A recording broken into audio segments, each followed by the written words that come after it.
Hi everybody, my name is Melissa Murray and I'm the Equine Care Manager here at Equine Advocates. Today we're going to go over a short video on how to groom your horse. We're going to introduce you to the basic tools that we use and the basic techniques to keep your horse happy and healthy. First, we'll start off with our curry comb. Curry combs are a hard rubber tool that is used in a circular motion. Curry combs help bring up loose hair and dirt up to the surface of the coat that make it easier to be brushed away. It also provides your horse with a nice massage that feels great, and it helps to stimulate the production of oils that help to keep the coat and skin healthy. Starting up right behind your horse's ears, you'll use the curry comb in a circular motion and begin to move down the neck.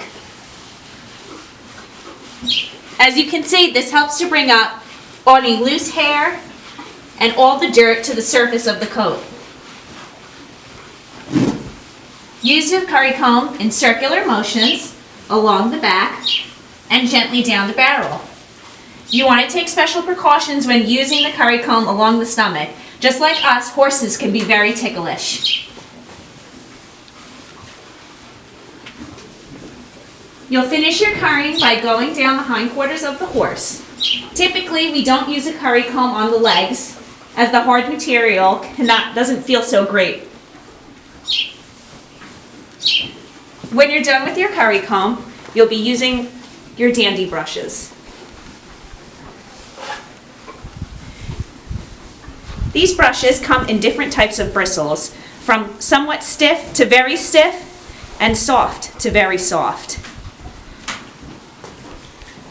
These brushes you use starting in the same spot that you did currying behind the ears, and you will gently flick off what you brought to the surface, using the brush in the direction that the hair lays.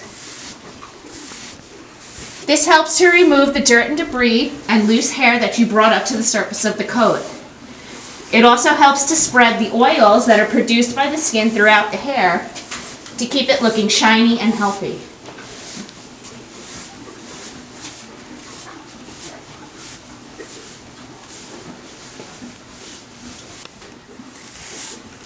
These brushes can also be used along the legs.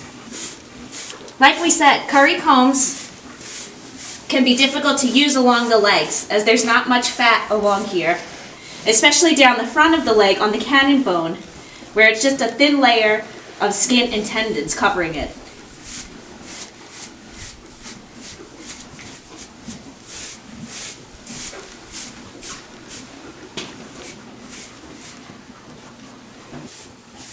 Always use caution when cleaning the back legs. Horses can and will kick. Make sure that you know your horse before you try and bend down too close to their hind legs. The brush that we'll use today is our mane and tail brush. This is similar to the hairbrush that most women and men will use on their own hair. You'll start with the mane first and gently run the brush through, removing any knots and tangles.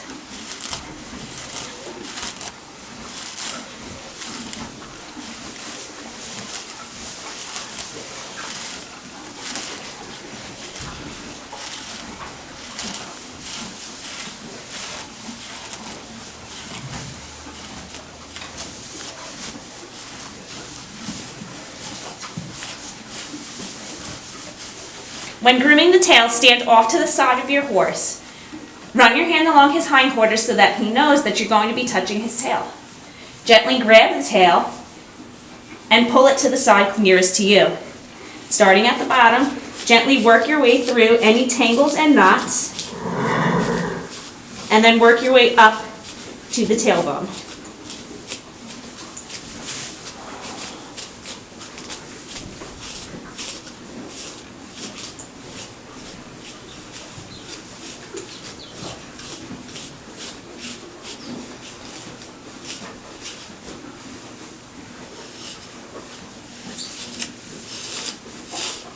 Special care should be taken when brushing your horse's face around the eyes, nose, and mouth. Never brush directly over the eyes of the horse. And again, always brush in the direction of the hair coat.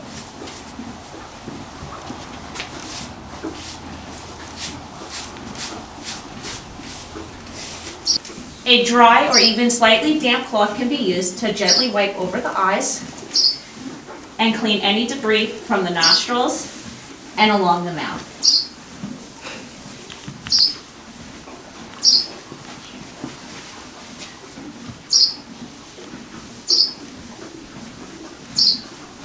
In the springtime, horses begin to shed out their thick, woolly winter coats. We use a specialized grooming tool called a shedding blade, which has tiny serrated edges that help to remove the loosened hair coat. Just like your regular brush, use these in the direction of the horse's coat. You can see how it very easily pulls out any loose hair that's beginning to shed off.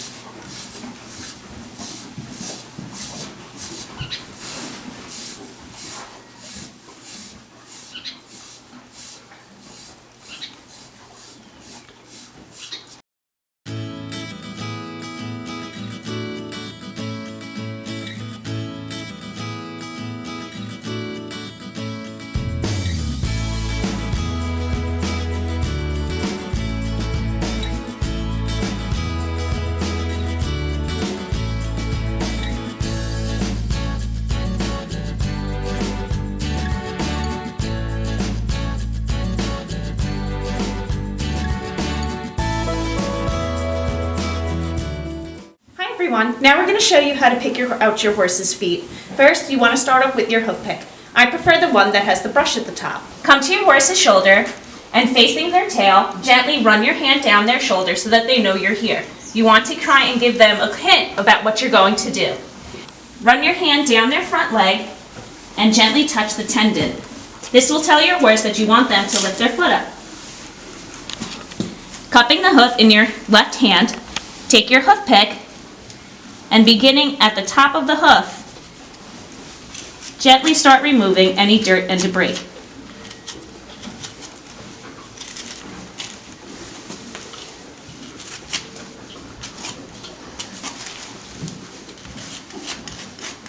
You want to pay close attention to the sides where the frog and the hoof meet, up by the heel. Once you've removed all the debris, gently brush away whatever remains. You'll want to repeat the process that we showed you with Janie's front foot on all three of your other horse's feet, so that you pick out all four at the same time. This gives you a chance to check the hoof for any debris, such as stones that may be stuck inside, or any signs of a fungal infection that may be starting, especially this time of year in the spring, when wet weather can cause horses to start to develop thrush. Thanks for joining us today for our tutorial.